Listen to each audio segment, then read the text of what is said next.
Good morning everyone praise God. എൻ്റെ പേര് മഞ്ജു. ദൈവത്തിൻ്റെ നാമത്തിന് മഹത്വം ഉണ്ടാകട്ടെ. നമുക്ക് നമ്മുടെ സമൂഹത്തിൻ്റെ ഈ ലോകത്തിൻ്റെ ഡാർക്ക്നെസ്, ഇരുട്ട് അത് വളരെയധികം കൂടിക്കൊണ്ടിരിക്കുക. പാപത്തിൽ നിന്ന് പാപത്തിലേക്ക് സമൂഹം ഇന്ന് പോയിക്കൊണ്ടിരിക്കുന്നത്. മനുഷ്യൻ്റെ ജീവനൊന്നും വലിയ വിലയില്ല എന്നൊരവസ്ഥയിലേക്കാണ് ഇപ്പോൾ പോയിക്കൊണ്ടിരിക്കുന്നത്. അഭിപ്രായ വ്യത്യാസം ഉണ്ടാകുമ്പോൾ അല്ലെ, അവർക്ക് ഓരോരുത്തരുടെ അഭിപ്രായത്തിന് വ്യത്യാസമായിട്ടുള്ള അഭിപ്രായമുള്ള ആൾക്കാരാണെങ്കിൽ അവരതാണ് സംസാരിക്കുന്നെങ്കിൽ അവരുടെ ജീവൻ എടുക്കുന്ന തരത്തിലുള്ള കാര്യങ്ങളൊക്കെ നമ്മൾ കേട്ടുകൊണ്ടിരിക്കുന്നത്.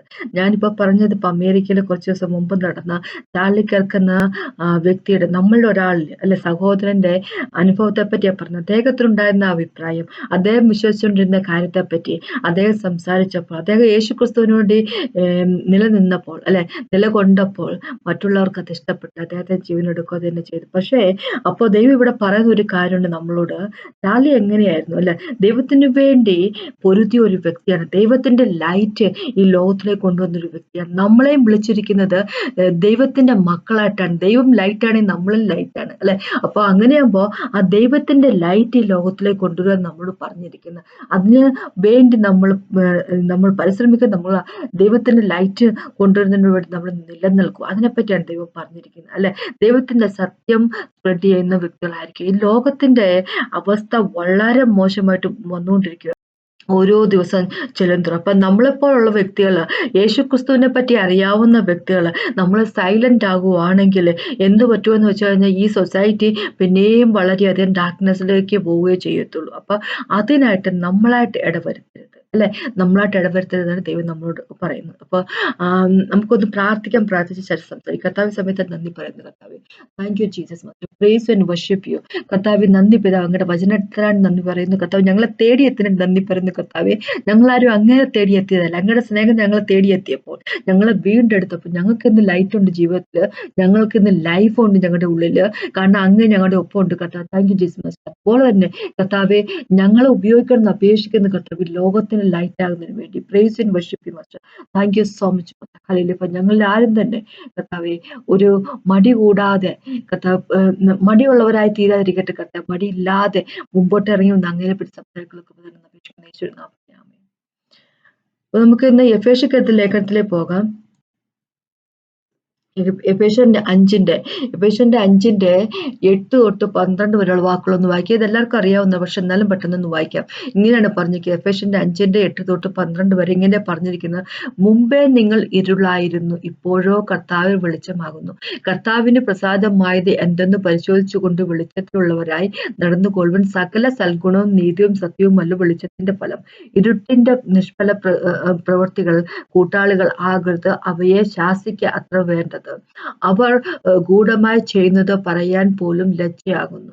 അപ്പോ നമുക്കറിയാം, നമ്മുടെ ദൈവം പറഞ്ഞിരിക്കുന്ന ദൈവത്തിന്റെ കൽപ്പനകൾ അനുസരിച്ച് നടക്കുന്ന വ്യക്തികളായിരിക്കും. ദൈവത്തെ നമ്മൾ സ്നേഹിക്കുന്നു, യേശുക്രിസ്തു നമ്മൾ സ്നേഹിക്കുന്നു എന്ന് കാണിക്കുന്നത് എങ്ങനെയാന്ന് വെച്ച് കഴിഞ്ഞാൽ, ദൈവത്തെ സംബന്ധിച്ചിടത്തോളം നമ്മുടെ സ്നേഹം ദൈവത്തിന് മുമ്പിൽ പ്രകടിപ്പിക്കേണ്ട ദൈവത്തിന്റെ വചനത്തെ നമ്മൾ ഫോളോ ചെയ്യുമ്പോഴാണ്. അപ്പൊ ഇവിടെ ദൈവം പറഞ്ഞിരിക്കും. അപ്പൊ ഇതിനു മുമ്പിലെ ഒന്നാമത്തെ വാക്ക്, ഇതേ ചാപ്റ്ററിന്റെ ഒന്നാമത്തെ വാക്കില് ഇങ്ങനെ പറഞ്ഞിരിക്കുന്ന, എഫേസ്യർക്കെഴുതിയ ലേഖനത്തിന് 5:1 ഇങ്ങനെ പറഞ്ഞിരിക്കുന്നത്: ആകയാൽ പ്രിയമക്കൾ എന്ന പോലെ ദൈവത്തെ അനുകരിപ്പിൻ എന്ന് പറഞ്ഞിരിക്കുക. പ്രിയമക്കൾ എന്ന പോലെ നമ്മളെല്ലാവരും ദൈവത്തിന് പ്രിയ മക്കളാണ്. അപ്പൊ ദൈവത്തെ അനുകരിക്കുന്ന വ്യക്തികളായിരിക്കും. അപ്പൊ ഇവിടെ 8ാമത്തെ വാക്ക് പറയും: മുമ്പേ നിങ്ങൾ ഇരുളായിരുന്നു, ഇപ്പോഴോ കർത്താവിൽ വെളിച്ചം ആകുന്നു. അപ്പോ ഒരു കാര്യം മനസ്സിലാക്കുക, കർത്താവിൽ വെളിച്ചമെന്ന് പറയുമ്പോൾ കർത്താവിനെ പറ്റി വെളിച്ചം എന്നാണ് പറഞ്ഞിരിക്കുന്നത്. 1 ജോണിന്റെ അർത്ഥം 1 ചാപ്റ്ററിന്റെ 5ാമത്തെ വാക്കിൽ ഇങ്ങനെ പറയും: ദൈവം വെളിച്ചമാകുന്നു എന്ന് പറഞ്ഞിരിക്കുന്നത്. അപ്പൊ കർത്താവിൽ നമ്മൾ വെളിച്ചമാകുന്നു പറഞ്ഞാല് നമ്മൾ അവന്റെ മക്കളാണ് അല്ലെ. അപ്പൊ കർത്താവിൽ നമ്മൾ നമ്മൾ വെളിച്ചങ്ങളാണ് യേശുവിൽ അല്ലെ. നമ്മളെ ദൈവത്തിന്റെ മക്കളാക്കി തീർത്തിരിക്കുന്ന യേശുക്രിസ്തുവിൽ അല്ലെ. അപ്പൊ അങ്ങനെയാകുമ്പോ ഇന്ന് നമ്മൾ വെളിച്ചമാണ്. അപ്പൊ അതിനു മുമ്പ് ഇങ്ങനെ പറഞ്ഞിരിക്കുക: നിങ്ങൾ ഇരുളായിരുന്നു. അപ്പൊ ഇരുളെന്ന് പറഞ്ഞാൽ പിശാച് അല്ലെ. പിശാചും അവന്റെ വർക്കും അവന്റെ ടീമും അവന്റെ കിങ്ഡം, അതിനെപ്പറ്റിയാണ് ഇരുള് എന്ന് പറഞ്ഞിരിക്കുന്നത്. അപ്പോ ഇവിടെ ദൈവം പറയുന്ന ഒരു വലിയ കാര്യം എന്താന്ന് വെച്ച് കഴിഞ്ഞാല്, നേരത്തെ നമ്മൾ ഇരുളായിരുന്നു, ഇപ്പൊ നമ്മൾ വെളിച്ചം എന്ന് വെച്ച് കഴിഞ്ഞാല് ദൈവം ഇൻഡയറക്റ്റ് ആയിട്ട് പറയുക, നേരത്തെ നിങ്ങൾ പിശാചിന്റെ മക്കളായിരുന്നു.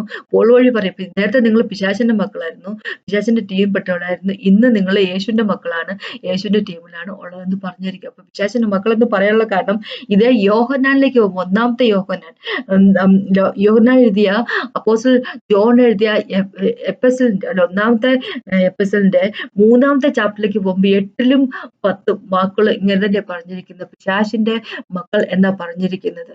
അപ്പൊ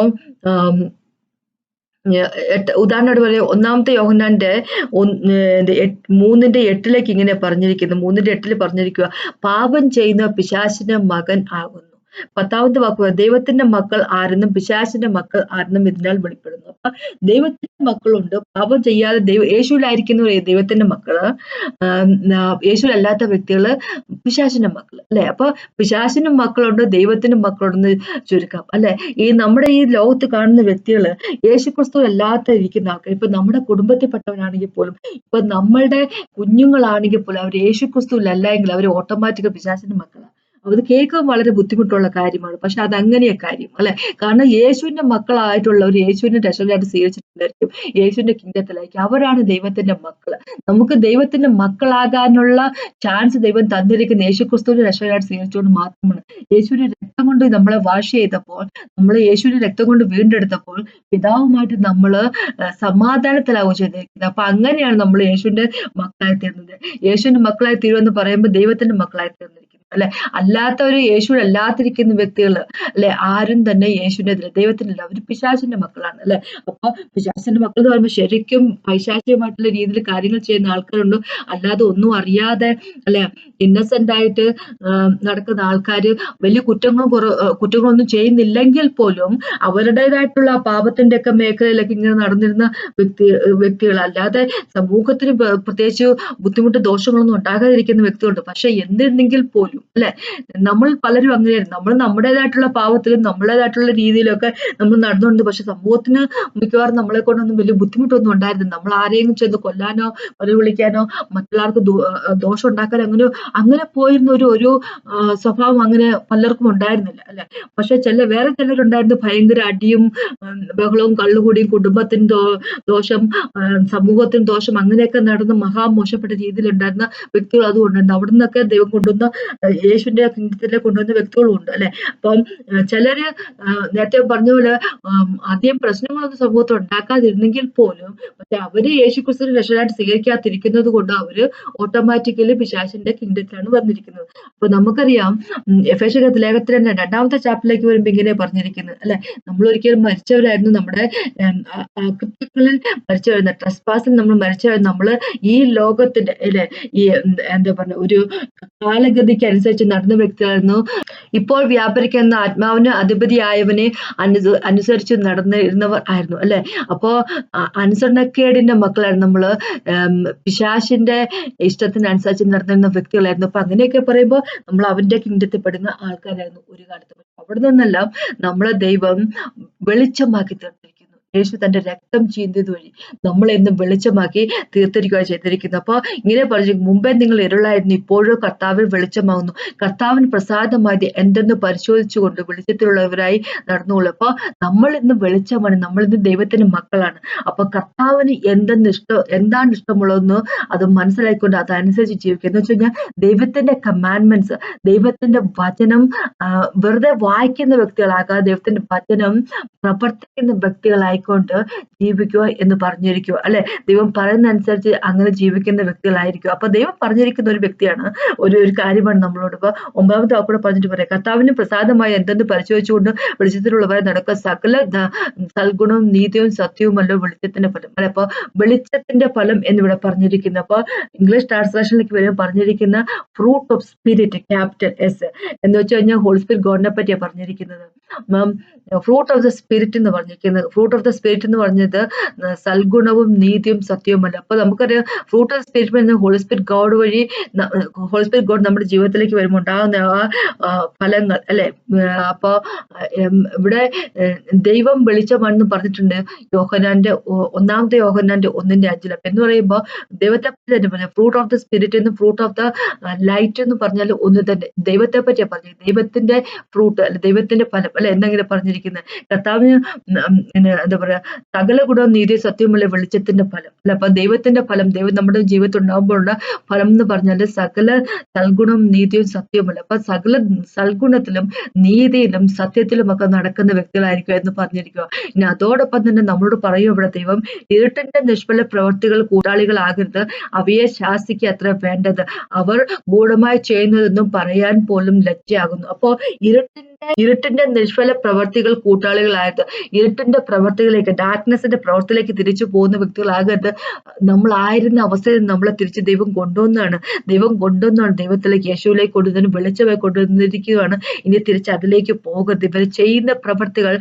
മനുഷ്യരുടെ മുമ്പിൽ പറയാൻ കൊള്ളാത്തതാണ് അവർ ദൈവം പറയാം 12ാമത്തെ വാക്യം അവർ ഗൂഢമായി ചെയ്യുന്ന പറയാൻ പോലും ലജ്ജയാകുന്നു അല്ലെ ദൈവത്തിൽ അല്ലാതിരിക്കുന്ന വ്യക്തികൾ ചെയ്യുന്ന കാര്യങ്ങൾ മനുഷ്യർക്ക് പുറത്ത് പറയാൻ പോലും കൊള്ളാത്ത തരത്തിലുള്ള കാര്യങ്ങൾ അതാണ് നമ്മൾ സമൂഹത്തിൽ കാണുന്നത് അല്ലെ എത്രയോ മോശപ്പെട്ട കാര്യങ്ങളാണ് നമ്മൾ ന്യൂസ് പേപ്പർ എടുത്ത് വായിച്ചു കഴിയുമ്പോൾ ഓരോ വ്യക്തികളും ചെയ്തു കൂട്ടുന്ന കാര്യങ്ങൾ അല്ലെ മനുഷ്യന്റെ ജീവിതത്തിന് യാതൊരു വിലയില്ലാതെ മനുഷ്യന്റെ പ്യൂരിറ്റിക്ക് യാതൊരു വിലയില്ലാതെ ദൈവം ഹോളി ആയിരിക്കാൻ പറയുമ്പോൾ ദൈവം പരിശുദ്ധനാണ് ആ പരിശുദ്ധിയോടുകൂടി ജീവിക്കാൻ പറയുമ്പോൾ പരിശുദ്ധി ഇല്ലാത്ത തരത്തിലുള്ള കാര്യങ്ങൾ ചെയ്തുകൊണ്ട് മറ്റുള്ള മനുഷ്യരുടെ ജീവിതത്തിന് യാതൊരു വിധത്തിലുള്ള വിലയും കൊടുക്കാത്ത തരത്തിലുള്ള ജീവിതമാണ് ആൾക്കാർ ചെയ്തുകൊണ്ടിരിക്കുന്നത് അല്ലെ പിശാചിന്റെ വർക്കാണത് അപ്പൊ അത് ഡാർക്ക്നെസ് ഇരുട്ടിന്റെ പ്രവൃത്തിയാണ് നിഷ്ഫലമായിരിക്കുന്ന പ്രവൃത്തികളാണ് അവരെന്തൊക്കെയോ ചെയ്തുകൊണ്ടിരിക്കുകയാണ് അതിന്റെ പാട്ടാകരുത് എന്ന് ദൈവം നമ്മളോട് പറഞ്ഞിരിക്കുക അപ്പൊ ഇവിടെ ദൈവം ഒരു വേർഡ് ഉപയോഗിച്ചിരിക്കും ഇവിടെ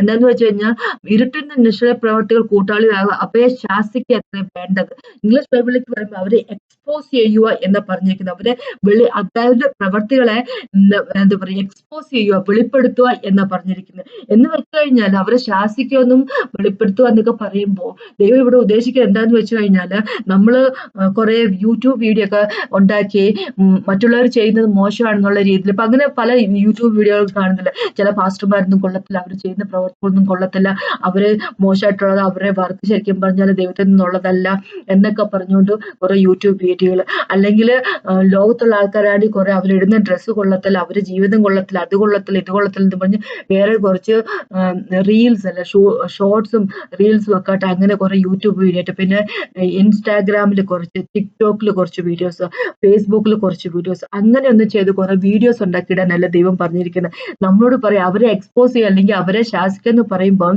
നമ്മളോട് ലൈറ്റ് ആകാൻ ദൈവം പറഞ്ഞിരിക്കുന്നത് ദൈവത്തിന്റെ വെളിച്ചമാകുക ദൈവത്തിന്റെ സൽഗുണവും നീതിയും സത്യവുമായിട്ടുള്ള കാര്യങ്ങൾ ചെയ്തുകൊണ്ട് ദൈവത്തിന്റെ വചനം അനുസരിച്ച് ഒരു ജീവിതം ജീവിച്ചുകൊണ്ട് ദൈവം നമ്മളോട് പറഞ്ഞിരിക്കുന്നത് ദൈവത്തിന് വേണ്ടി നിന്നുകൊണ്ട് ഗോസ്പൽ സംസാരിക്കുക എന്ന് പറയുമ്പോൾ ദൈവത്തിന് വേണ്ടി മക്കളെ കൊണ്ടുവരിക എന്ന് പറയുമ്പോൾ അല്ലെ ലോകത്തുള്ളതിനെ അങ്ങോട്ട് ചെന്ന് സംസാരിക്കുക എന്ന് പറഞ്ഞ് ഡിസൈപ്പിൾസിൽ ഉണ്ടാക്കുക എന്ന് പറയുമ്പോൾ നമ്മൾ അത് ചെയ്തുകൊണ്ട് ദൈവത്തിന്റെ വെളിച്ചമായിട്ട് അല്ലെ നമ്മൾ സമൂഹത്തിൽ നിൽക്കുമ്പോൾ അല്ലെ ദൈവത്തിന്റെ പ്രകാശം ഈ നമ്മൾ വഴി ഈ ദൈവത്തിന്റെ പ്രകാശം ലോകത്തിലേക്ക് വരുമ്പോൾ അല്ലെ അങ്ങനെ ദൈവത്തിന്റെ അരോമ ആ സ്വീറ്റ് അരോമ നമ്മൾ 2ാമത്തെ കൊരിന്ത്യർക്കെതിലേക്ക് 2ാമത്തെ ചാപ്റ്ററിലേക്ക് പോകുമ്പോൾ ഇങ്ങനെയാ പറഞ്ഞിരിക്കുന്നത് നമ്മള് യേശുക്രിസ്തുവിന്റെ അരോമയാണ് ആ ഒരു ദൈവത്തെ സംബന്ധിച്ചിടത്തോളം നമ്മൾ യേശുക്രിസ്തുവിന്റെ സ്വീറ്റ് ഫ്രേഗ്രൻസ് ആണ് അരോമയാണ് നമ്മൾ അല്ലെ ആ സുഗന്ധമാണിത് ദൈവത്തിന്റെ നോളജ് എന്നല്ല സുഗന്ധം നമ്മൾ വഹിക്കുന്നവരാണ് അത് ലോകത്തിലേക്ക് സ്പ്രെഡ് ചെയ്യുന്ന വ്യക്തികളാണ് അപ്പൊ അങ്ങനെയാകുമ്പോൾ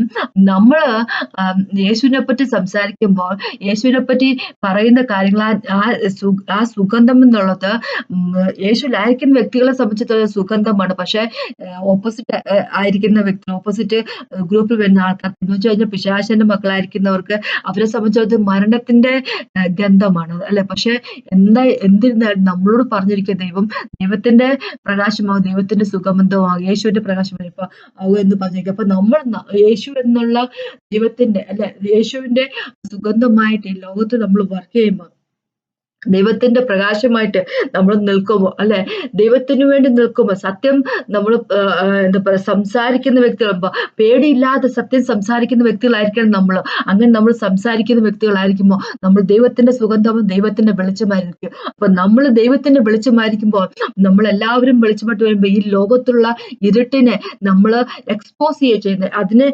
കാണിക്കുകയോ ചെയ്യുന്നു അല്ലെ നമ്മൾ നല്ല പ്രവൃത്തികൾ ചെയ്യുമ്പോൾ എന്താ പറയുക മറ്റുള്ളവർ നമ്മളോട് മോശമായിട്ട് ചെയ്തിരിക്കുന്ന വ്യക്തികളുടെ മോശ രീതിയിലുള്ള പ്രവൃത്തിയെ നമ്മൾ എക്സ്പോസ് ചെയ്യുകയോ ചെയ്യുന്നത്, നമ്മളത് വെളിപ്പെടുത്തി കൊടുക്കുകയോ ചെയ്തിരിക്കും. ഇത് ഉദാഹരണമായിട്ട് പറയുമ്പോൾ ചാർലി കാര്യം തന്നെ എടുക്കുമ്പോൾ നമ്മളിൽപ്പെട്ട ഒരാളായിരുന്നു ചാർലി അല്ലെ. നമുക്കെല്ലാം അറിയാമല്ലോ. അദ്ദേഹം അമേരിക്കയിലെ ക്യാമ്പസുകളിൽ അല്ലെ, അമേരിക്കയുടെ ക്യാമ്പസ് എന്ന് പറഞ്ഞാൽ ഇന്ത്യയിൽ നമ്മുടെ കേരളത്തിലുള്ള ക്യാമ്പസ് പോലെ അല്ല. അവിടെ നമ്മളൊക്കെ പഠിക്കുന്ന പോലത്തെ കാര്യങ്ങളല്ല ഇവിടെ. ഇവിടെ നമ്മുടെ കേരളത്തിൽ മനുഷ്യർക്ക് പേടിയുണ്ട്, കുഞ്ഞുങ്ങൾക്ക് പേടിയുണ്ട്. ഇപ്പോഴേ കുറഞ്ഞു വരുന്നുണ്ടെങ്കിൽ പോലും, പക്ഷെ നമ്മളൊക്കെ പഠിച്ചുകൊണ്ടിരുന്ന സമയത്തൊക്കെ പേടിയുണ്ടല്ലോ. നമ്മൾ സ്കൂളിൽ കോളേജിൽ പോയി പഠിച്ചിട്ട് തിരിച്ച് വീട്ടിൽ വരും അല്ലെ. പക്ഷെ ഇവിടെ അങ്ങനെയല്ല നടക്കുന്നത്. പലതരത്തിലുള്ള വൃത്തികേടുകൾ, ഡ്രഗ് അഡിക്ട്സുകളും അങ്ങനെ സെക്ഷലി പെർവേർട്ടഡ് ആയിട്ടുള്ള ആൾക്കാരും ട്രാൻസ്ജെൻസും ഒക്കെ ആയിട്ട് ഭയങ്കരമായിട്ട് മോശപ്പെട്ട രീതിയിൽ ഒരു കൾച്ചറിലേക്ക് അമേരിക്ക പോയിക്കൊണ്ടിരിക്കുക, വെസ്റ്റേൺ വേൾഡ് പോയിക്കൊണ്ടിരിക്കുക. അപ്പൊ ചാർലിക്കർക്ക് ചെയ്തുകൊണ്ടിരുന്നത് എന്തെന്ന് വെച്ച് കഴിഞ്ഞാൽ ക്യാമ്പസുകളിൽ പോയിട്ട്, അദ്ദേഹം വളരെ യങ്ങായിട്ടുള്ള ഒരു വ്യക്തിയായിരുന്നല്ലോ. അപ്പൊ വളരെ പ്രായം കുറവുള്ള ഒരു വ്യക്തിയാണ്, 31 വയസ്സുണ്ടായിരുന്നുള്ളൂ. അദ്ദേഹം 18ാമത്തെ വയസ്സിൽ തുടങ്ങിയതാണ് ഇത്. അദ്ദേഹം ഞാൻ കോളേജിലായിരുന്ന സമയത്ത് തന്നെ തൊട്ട് അദ്ദേഹം ഇങ്ങനെ സംസാരിക്കാൻ, ഡിബേറ്റുകൾ നടത്താൻ തുടങ്ങിയ. കോളേജ് ക്യാമ്പസുകളിൽ പോയിട്ട് ഡിബേറ്റ് ചെയ്യുക. കുഞ്ഞുങ്ങൾ, അദ്ദേഹം ഓപ്പൺ എയറിൽ ഇരിക്കുന്നു, അവിടെ ആർക്ക് വേണമെങ്കിലും വരാം, അദ്ദേഹമായിട്ട് ഡിബേറ്റ് ചെയ്യുക, അദ്ദേഹമായിട്ട് സംസാരിക്കാം, വാഗ്വാദത്തിൽ ഏർപ്പെടാം അല്ലെ, ദേഷ്യത്തോടെയല്ല. അപ്പൊ സംസാരിക്കുക, അങ്ങോട്ടും ഇങ്ങോട്ടും സംസാരിക്കുക. അതാണ് അദ്ദേഹം ചെയ്തുകൊണ്ടിരുന്നത്. അപ്പൊ എന്ന് വെച്ച് കഴിഞ്ഞാൽ അദ്ദേഹം എപ്പോഴും പ്രൊമോട്ട് ചെയ്തുകൊണ്ടിരുന്നത് യേശുക്രിസ്തുവിനെ പറ്റിയുള്ള വചനമാണ്, യേശുവിന്റെ വചനമാണ്, യേശുവിന്റെ സ്റ്റാൻഡേർഡാണ്. ബൈബിൾ എന്താണ് പറഞ്ഞത് അതാണ് അദ്ദേഹം പറഞ്ഞുകൊണ്ടിരുന്നത്. തന്റെ ഉള്ളിൽ ദൈവം നിക്ഷേപിച്ചിരുന്ന ആ ഫയറും വെളിച്ചവും അദ്ദേഹം അത് കാണിച്ചുകൊണ്ടിരുന്നു ലോകത്തിലേക്ക് അല്ലെ. അദ്ദേഹത്തിന്റെ വെളിച്ചം വളരെയധികം, അദ്ദേഹം വഴി ദൈവം ലോകത്തിലേക്ക് സ്പ്രെഡ് ചെയ്തുകൊണ്ടിരുന്ന വെളിച്ചം വളരെയധികം ആയിരുന്നു അല്ലെ. അപ്പൊ അത് കണ്ടപ്പോ ഇരുട്ടിന്റെ ആത്മാവിന്, ഇരുട്ടിന്റെ മക്കൾക്കും അത് സഹിച്ചില്ല. അപ്പൊ ഇരുട്ടിന്റെ ആത്മാവ് അദ്ദേഹത്തെ കൊന്നുകളയും. ആത്മാവ് വഴി അദ്ദേഹത്തിന്റെ ചാർലിക്കർക്കിന്റെ സമയം കഴിഞ്ഞു എന്നാണ് പറയുന്നത്. അല്ലാതെ ഇരുട്ടിന്റെ ആത്മാവിന് ദൈവത്തിന്റെ മക്കളെ ഒന്നും ചെയ്യാൻ സാധിക്കത്തില്ല. ഞാൻ പറഞ്ഞെന്താന്ന് വെച്ച് കഴിഞ്ഞാൽ ചാർലിക്കർക്കിന്റെ മരണം തീർച്ചയായിട്ടും ദൈവത്തിന്റെ പദ്ധതി അനുസരിച്ചുള്ളതാണ് അല്ലെ. അപ്പൊ ദൈവത്തിന്റെ മക്കൾ എപ്പം മരിക്കരുത് എന്നുള്ളത് ദൈവമാണ് തീരുമാനിക്കുന്നത്. അപ്പം അദ്ദേഹം, ഞാൻ എന്താ പറയാൻ ഉദ്ദേശിച്ചത് ചോദിച്ചു കഴിഞ്ഞാല്, തന്റെ ഉള്ളിൽ ദൈവം ഡിപ്പോസിറ്റ് ചെയ്തിരുന്ന ആ ഫയർ, ആ ഒരു തീ അല്ലെ, ആ തീ, ദൈവത്തിന്റെ പ്രകാശം അദ്ദേഹം സമൂഹത്തിലേക്ക് അത് കാണിക്കുക തന്നെ ചെയ്തു അല്ലെ. സമൂഹത്തിന്റെ മുമ്പിൽ അദ്ദേഹം പ്രകടിപ്പിക്കുക തന്നെ ചെയ്തു. അപ്പൊ അദ്ദേഹത്തിന്റെ ആ വെളിച്ചത്തിന്റെ, അദ്ദേഹം സ്പ്രെഡ് ചെയ്ത വെളിച്ചത്തിന്റെ മുമ്പില് എന്താ പറയുക, ഇപ്പൊ ഇരുട്ടിന്റെ സൈഡിന് ഇപ്പൊ എക്സ്പോസ് ചെയ്തിരിക്കുന്നത് അല്ലെ.